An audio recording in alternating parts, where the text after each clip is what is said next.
Ako po si Eugene Oximar. Ang gusto ko po ay makapagtapos ako ng pag-aaral. Ah, Kailangan ko pong makakapagtapos ng pag-aaral para makakuha ko po ako ng magandang trabaho. Siyempre kailangan yan kasi lalo na sa panahon natin na ngayon na sobrang mahal na yung mga bilihin.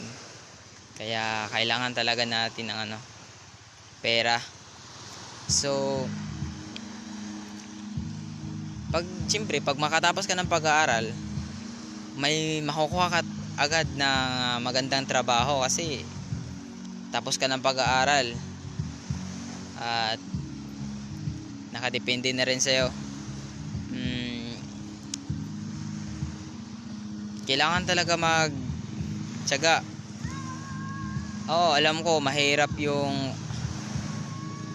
mag-aral lalo na sa akin, lalo na sa kagaya ko na mahina lang yung utak sa klase. Hindi talaga gaano kabilis makuha yung mga lesson kasi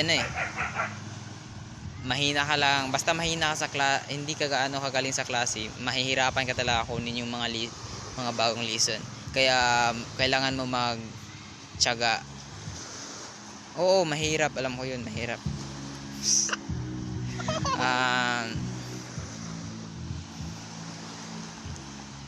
At minsan din pag uwi ko galing eskwela,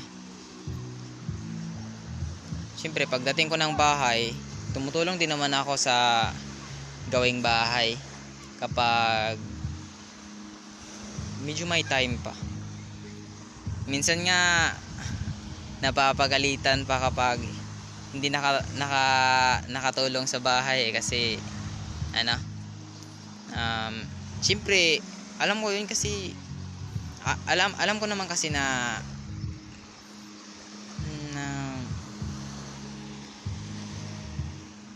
may gawain din ganun. Pero kailangan talaga yung tumulong sa gawaing bahay para naman pag may gusto mo mag cellphone ganun, hindi ka mapapagalitan kasi ginawa mo naman yung gusto nila punyeta.